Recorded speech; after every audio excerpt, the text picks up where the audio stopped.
Welcome to NEXION, where history's darkest corners reveal mysteries that time could never bury. Tonight, we travel back to 1912, to a small town in the heartland of America. A town where families felt safe, neighbors trusted each other, and the night was meant for rest. But on one June night, inside a modest wooden house, something unimaginable happened. An entire family and 2 young guests were slaughtered in their beds.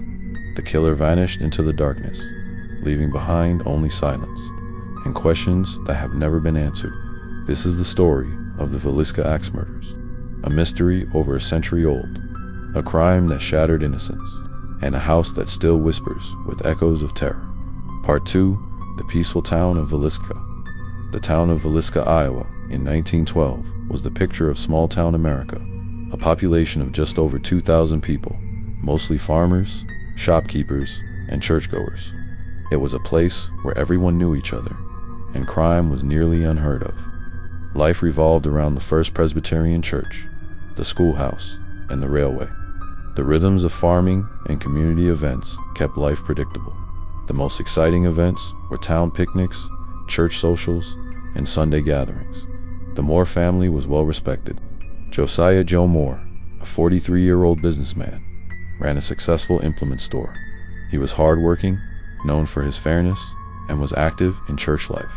His wife, Sarah Moore, 39, was deeply involved in the Presbyterian Church, teaching Sunday school and organizing activities. The Moores had 4 children: Herman 11, Catherine 10, Boyd 7, and Paul 5. They were lively, bright, and known to everyone in town. On Sunday, June 9, 1912, the Moores, along with 2 neighbor girls, Ina, 8, and Lena Stillinger, 12, attended a Children's Day service at the church. It was a night of joy, with performances and recitations. Afterward, Sarah invited the Stillinger sisters to spend the night at the Moore house. No one could have guessed it would be the last night of their lives. Part 3, the night of June 9, 1912. That Sunday evening, June 9th, was one of celebration.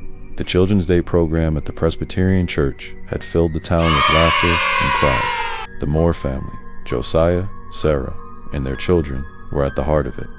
The church service stretched late into the evening, past 9 p.m. As the program ended, children ran through the streets while parents gathered in small groups, discussing crops, work, and community events. The Moore family, joined by their neighbors, the Stillinger sisters, walked home together beneath the warm summer sky. By the time they returned to their white 2-story home, it was nearly 10 p.m. The children were tired but excited from the evening's performances. They shared stories, whispered jokes, and finally drifted to bed. The Moore parents retired to their bedroom. The 4 Moore children slept in one room upstairs. The Stillinger sisters were given the guest room on the first floor. The lamps were turned low.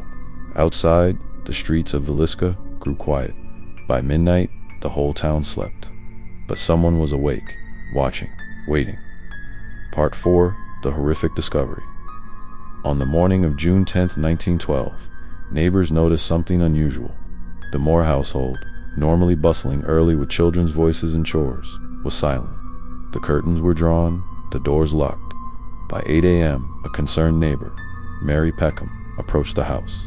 She knocked on the door. No answer. She tried the handle. Locked. She peeked through the windows. Stillness. Worried, Mary called Josiah's brother, Ross Moore, who arrived quickly. With Mary waiting outside, Ross used his key to unlock the door. What he found inside would become one of the most infamous crime scenes in American history. The house was silent, too silent. As he moved from room to room, Ross realized with horror what had happened. Josiah and Sarah Moore were found in their bed, brutally murdered. The 4 Moore children lay in their beds, lifeless, their small bodies covered. The Stillinger sisters, Ina and Lena, were found dead in the guest room. Each victim had been attacked with an axe, their faces mutilated beyond recognition. A dark presence seemed to linger in the air, as though the house itself recoiled from what had been done within its walls. Ross staggered out of the house, pale and trembling. His words to the neighbor were chilling. Something terrible has happened. Part 5, the crime scenes, disturbing details. When authorities and townsfolk entered, The details of the crime painted a picture more disturbing than anyone could have imagined. The weapon, an axe belonging to Josiah Moore, was found inside the house, leaning against the wall. It was slick with blood and hair. The curtains and mirrors. Every curtain in the house had been drawn shut. Even stranger, mirrors and reflective surfaces had been covered with cloth. It was as if the killer couldn't bear to see himself, or wanted to prevent spirits from watching. The food. In the kitchen, investigators found a plate of uneaten food. The killer had sat calmly in the house after the murders, preparing a meal, but never finishing it. The lamps. Several lamps had been stripped of their chimneys, deliberately dimmed to cast only a faint glow. The murderer didn't want to be seen clearly, but needed just enough light to move room to room. The order of deaths. Evidence suggested Josiah and Sarah were killed first, followed by the children upstairs, then finally the Stillinger sisters downstairs. One of the girls, Lena, showed signs she may have awoken before the attack. Her position suggested she had tried to fight or flee. The brutality was staggering. 8 people had been slaughtered while sleeping, yet no one in the neighborhood heard a sound. Part 6. Suspects and Theories. The massacre in Villisca sent shockwaves not only through Iowa but across America. Newspapers across the country carried the headline, 8 slain in their beds by axe murder. For a town that had barely known petty theft, such savagery was unthinkable. People wanted answers. They wanted justice. But what they got instead was confusion, conflicting testimonies, and suspects who slipped through the cracks. Suspect 1, the Reverend George Kelly. Perhaps the most notorious suspect was Reverend George Kelly, an English-born traveling preacher. Kelly had been in Villisca that night, attending the same church service as the Moores. He was described as eccentric, unstable, and socially awkward. Strangely, he left town by train early the next morning, before the murders were discovered. Witnesses later recalled that Kelly had expressed fascination with the murders, even writing letters to police claiming he knew more than he should have.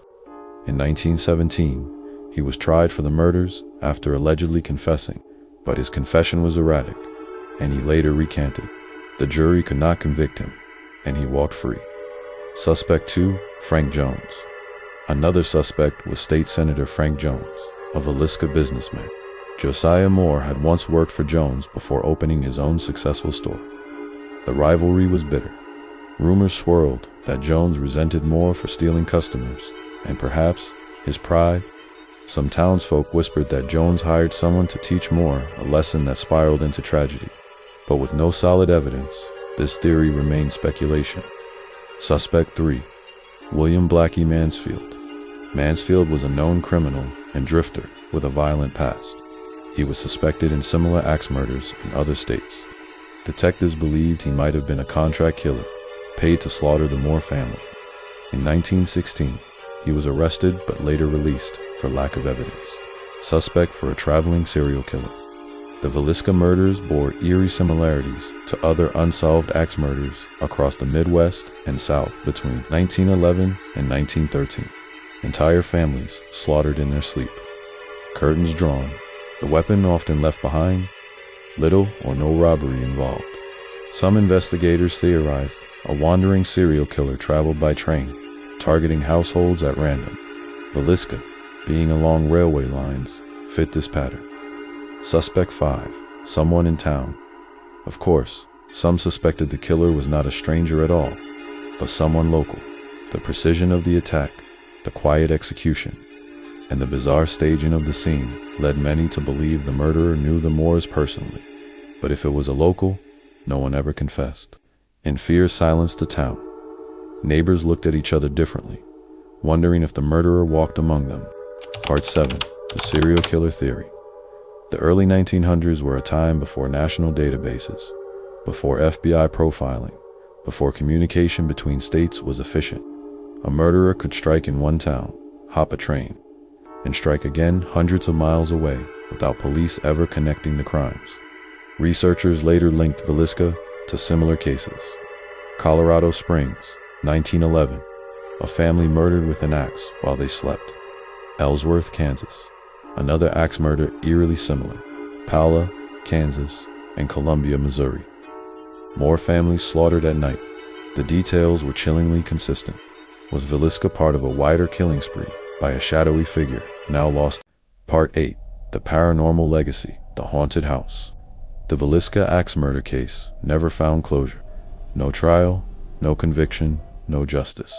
But the house itself remained, standing like a wound that never healed. The house that refused to forget. For decades, the white two-story house in Villisca was just another building in town. Families lived there, but never for long. Tenants reported unexplainable experiences. Children's laughter echoing through empty rooms. Shadows moving across doorways when no one was inside. Cold spots that chilled the air even on summer days. One tenant said he awoke in the night to see figures standing at the foot of his bed, silent, watching. Eventually, the house was abandoned. Its reputation grew darker each year until it was restored in the 1990s as a museum of the unsolved crime. Visitors' experiences. Today, the Villisca Axe Murder House draws thousands of visitors annually.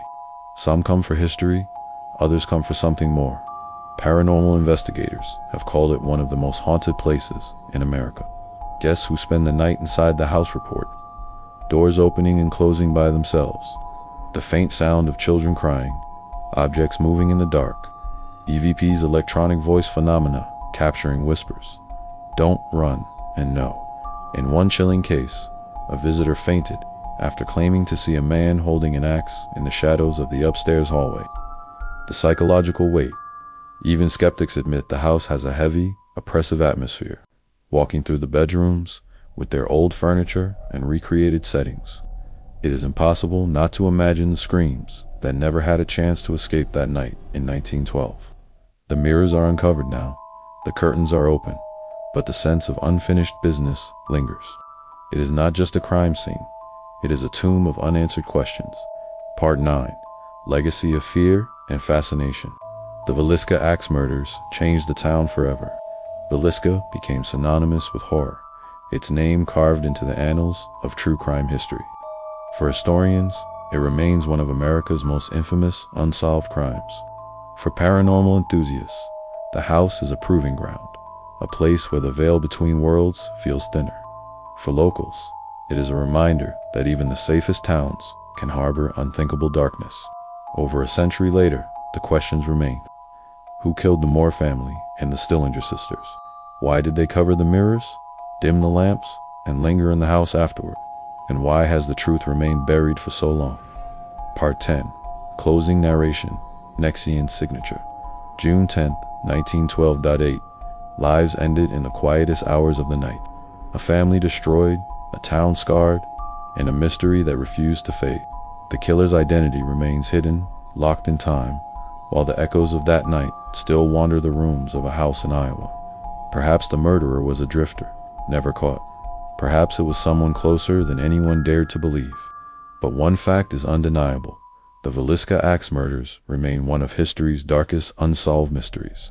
When you close your eyes tonight, remember, the Moores and the Stillinger sisters were asleep too. And somewhere, in the stillness, a figure raised an axe and changed Villisca forever. This has been NEXION. If mysteries like these captivate you, subscribe to our channel and join us as we continue to explore the shadows of history.